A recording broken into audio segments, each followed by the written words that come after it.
오늘 14장 말씀을 읽어가는 날입니다. 이 14장의 내용에서는 나병의 환부가 낫고 난 다음에 어떻게 다시 하나님의 공동체 안으로 들어오고 또 그들이 가족들과 함께 살게 되는가 하는 회복의 절차에 대해서 가르쳐 주는 말씀이 이어집니다.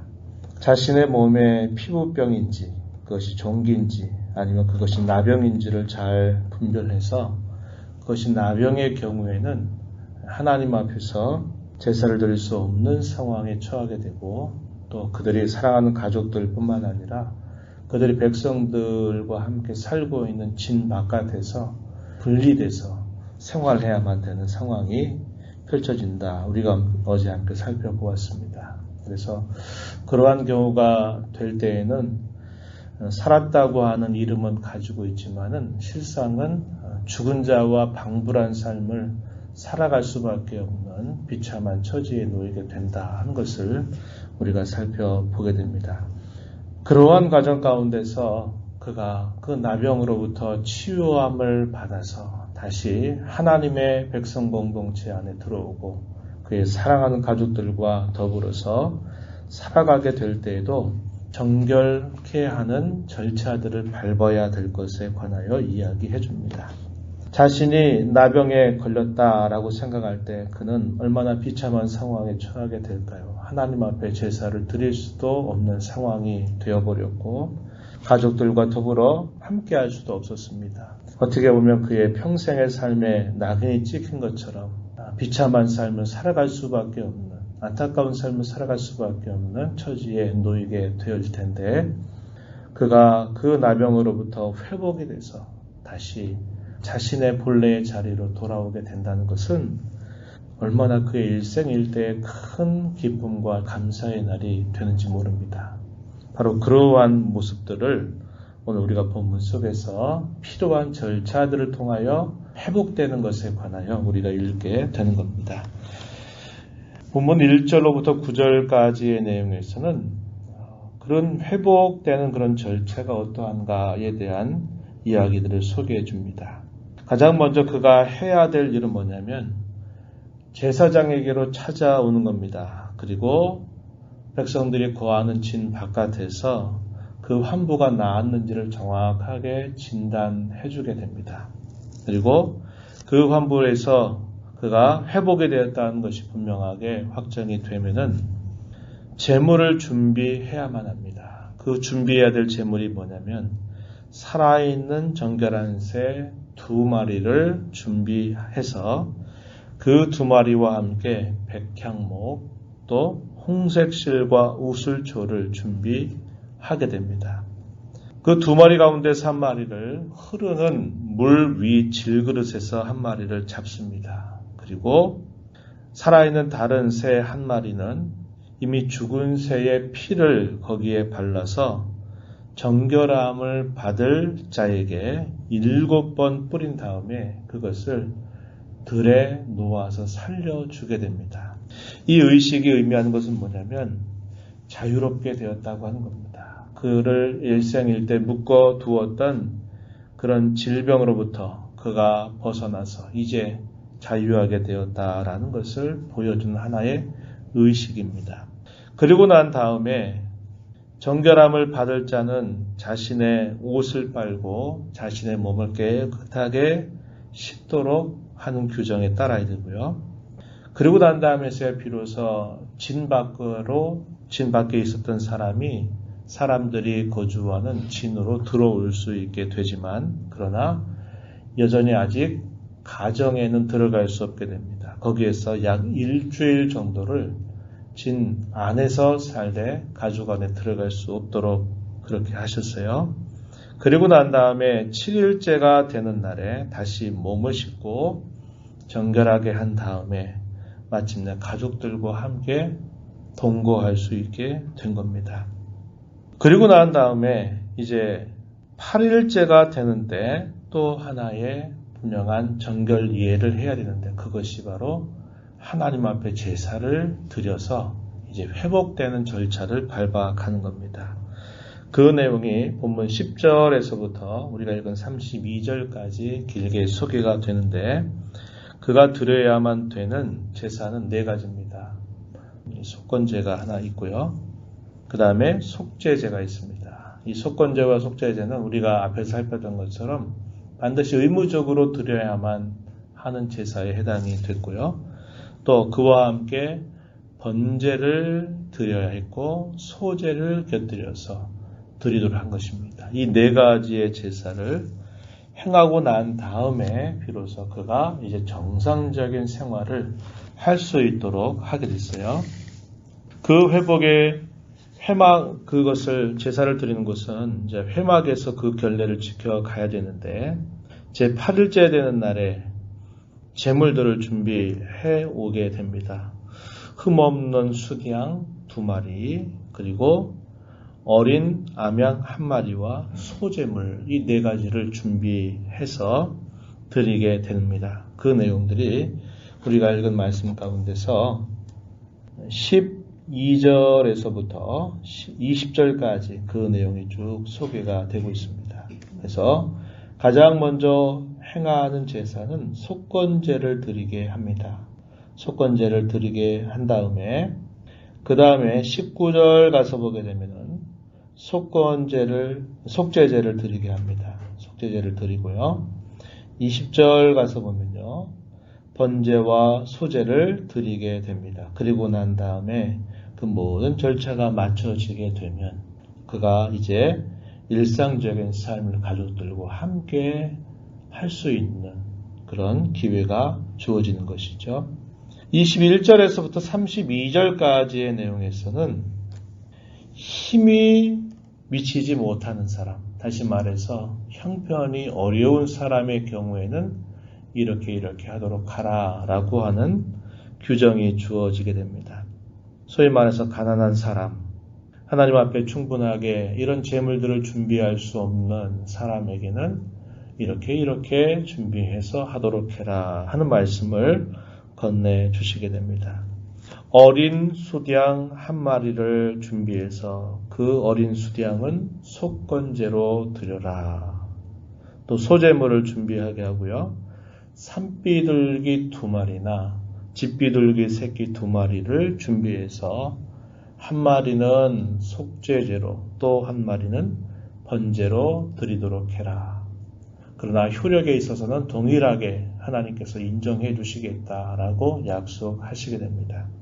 그가 나병인으로 그가 격리된 생활을 하게 될 때 그가 많은 재물을 모을 수 있는 상황도 아니고 어려운 삶이 주어질 것이라고 하는 것은 너무나 당연한 일이었습니다. 그래서 대부분은 그런 많은 재물들, 잘 준비된 재물을 가지고 온전히 그 재물을 따라 드리기가 어려웠어요. 그러니까 하나님께서 가난하고 어려운 사람의 경우에는 재물을 이런 재물로 해서라도 반드시 이 4가지의 제사를 드리게 하신 것입니다. 그러니까 이러한 절차를 통해서 이제 공동체로 회복이 돼서 그들이 이제 일반적인 삶, 정상적인 삶을 살아가도록 하나님께서 배려하신다는 것을 우리가 알게 되는 것입니다. 우리가 이걸 통해서 분명하게 확인하는 내용은 뭐냐? 우리가 어제 살폈던 것처럼 나병에 걸리는 경우는 오늘날 우리가 그 원리를 생각할 때는 우리의 죄의 성격과 매우 비슷하다. 그런 이야기를 함께 나누었습니다. 마치 나병에 걸리게 되면 그 확산의 속도가 대단히 빠르고 전염성이 강하기 때문에 빨리 격리 조치를 하도록 해야 되고 그런 문제를 판별하는 데 있어서 제사장은 신중에 신중을 기하도록 하는 모습을 우리가 살펴보았습니다. 그러한 일들이 발견이 될 때에는 모두를 위해서 그리고 그 사람을 위해서라도 격리하는 그런 삶이 필요했다고 하는 겁니다. 어제 예를 들기를 우리가 일상적인 삶을 살다가 우리가 어떤 큰 병에 걸리게 되면 일상적인 삶을 살 수가 없죠. 그래서 병원에 입원을 해서 집중적인 치료를 받아야만 되는 것처럼 마치 구약시대에 이런 나병이 걸리게 되는 경우에는 그러한 형식으로 해야만 했다고 하는 것입니다. 그것은 죄라고 하는 문제를 우리가 다룰 때에도 역시 비슷하다라고 하는 겁니다. 공동체 내에서 어떤 죄가 발생이 됐을 때 빨리 그것은 격리될 필요가 있고 그 죄가 전염이 되지 않도록 처리하는 일이 필요하다는 겁니다. 그래서 교회 가운데서 주께서 주신 권세가 뭐냐면 천국의 열쇠를 교회에 맡겨주신 것이죠. 땅에서 매면 하늘에서도 매일 것이고 땅에서 풀면 하늘에서도 풀릴 것이라고 하신 말씀입니다. 그것이 교회 나에서 이루어지는 영적인 치리와 같은 것입니다. 그걸 통해서 특별한 격리를 통하여 그가 회복이 되는 절차를 기다리는 것과 마찬가지죠. 그가 마침내 다시 자신의 죄로부터 돌아서서 회복이 돼서 주께로 돌아오게 될 때 그것은 참으로 큰 기쁘고 즐거운 일이 될 수 있는 것입니다. 우리는 이것을 더 넓게 그렇게 적용해 볼 수 있을 것입니다. 우리가 앞에서 살폈던 것처럼 이 나병에 걸린 사람은 생명은 부지하고 있지만 그러나 사람 노릇을 할 수 없는 상황에 처하는 것처럼 실제적으로 하나님을 믿지 않는 이 사람들의 경우에는 일반적인 생명은 가지고 있지만 영적으로 하나님과 단절된 상태에 죽어있는 상태에 있다고 성경은 우리에게 가르쳐 주는 것이죠. 그들이 다시 주께로 돌아와서 그가 하나님의 자녀가 될 때 그 기쁨은 이루 말할 수 없는 것입니다. 아직 우리가 믿지 않는 우리의 가족들이나 우리의 또 후손들 그들이 속히 하나님을 믿는 이 공동체 안에 들어오게 하는 그 일을 우리는 참으로 기쁜 마음으로 그리고 사명감을 가지고 이 일을 감당하는 자세를 가져야 될 것을 우리가 이걸 통해서 확인할 수 있다는 겁니다. 후반에 주어지는 말씀의 내용은 자신들의 현재 관계에 대한 이야기가 아니고 그들이 장차 하나님께서 약속하신 땅 가나안에 들어갔을 때 그들이 살고자 하는 그 집에 이런 나병의 흔적이 발견되거나 또 그 집의 상태가 대단히 좋지 않을 때 그러한 문제를 어떻게 해결해야 되는가 이것에 관한 말씀들을 기록해 주고 있습니다. 우리가 13장과 14장 전반부까지 살펴본 내용은 자기 자신의 몸에 일어나는 이 피부병의 증세가 나병인지 아닌지를 확정하고 나병이 될 경우에는 이런 부정하다고 판결을 받고 회복의 절차를 반드시 기다리고 밟아야 되는 것을 얘기했다면 33절에서부터 53절에 이르는 내용에서는 그들이 사는 집도 그들이 정결해야 된다. 이것을 분명하게 가르쳐주고 이 사는 집이 더럽고 부정하게 될 경우는 또 역시 정결하게 해야만 된다고 하는 규정을 덧붙여 주시게 되는 것이죠. 이게 무엇을 가르쳐 줄까요? 우리 자신뿐만 아니라 우리가 살고 있는 삶의 환경조차도 하나님 앞에 거룩해야 된다라는 것을 우리에게 분명하게 보여주는 겁니다. 그래서 우리는 오늘날 이 말씀을 읽어가면서 우리의 내면적인 영적인 정결, 우리 마음의 순결을 늘 하나님 앞에 먼저 생각해서 우리 마음을 깨끗하게 하는 일을 잘 감당해야 되겠습니다. 그리고 그뿐만 아니라 저와 여러분이 살아가는 삶의 자리, 가정이든 일터든 우리가 살아가는 자리 가운데서도 하나님은 우리가 거룩한 백성으로 살기를 언제나 기대하고 계신다고 하는 것을 오늘 이걸 통해서 배우게 되는 겁니다. 그래서 저와 여러분이 어떤 형편, 어떤 처지, 어떤 상황 속에 있다 하더라도 우리는 하나님의 은혜를 입은 자로 거룩함을 잘 드러내며 살아가는 삶이 되어야 된다. 이것을 우리는 배우게 되죠. 우리가 가는 곳에 그곳에 선한 영향력이 발휘가 되고 우리가 가는 그곳에 하나님 기뻐하시는 일들이 많이 생겨지도록 하는 일 하나님께서 저와 여러분에게 기대하시는 겁니다. 오늘 하루를 살아가시면서 만나는 사람들에게 또 여러분이 가는 곳곳마다 주의 이름을 가지고 또 거룩함을 가지고 여러분이 나아가서 이런 귀한 일들을 잘 드러내며 살아가는 복된 하루의 삶이 되기를 진심으로 바랍니다.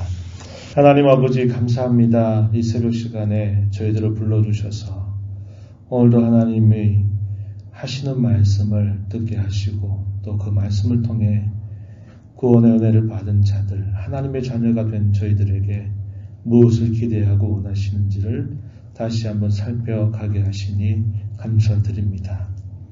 하나님의 교회로부터 격리 조치를 받아서 격리 생활을 해야만 했던 이 나병 환자가 회복이 돼서 그가 일상적인 삶으로 돌아오는 것 얼마나 기쁘고 또 얼마나 감사한 일인지 모릅니다.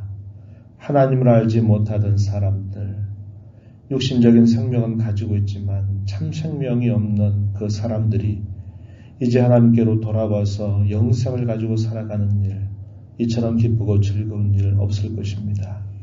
우리가 이러한 말씀들을 읽어가면서 그리스도 바깥에 있는 사람들이 주께로 돌아오게 하는 일에 선한 도구로 쓰임받는 저희들의 삶이 되게 하시고 저희들 자신이 죄로 인하여 더러워지거나 또 그것으로 인하여 오염돼서 하나님의 은혜로부터 멀어진 일이 없도록 늘 하나님 앞에 정결한 자로 순결한 자로 살아가는 저희의 삶이 되게 하시오며 저희들이 어떤 형편, 어떤 처지 가운데 살아간다 할지라도 그곳에서 하나님의 거룩한 성도임을 잘 드러내며 살아가는 저희들 모두가 되게 하여 주시옵소서.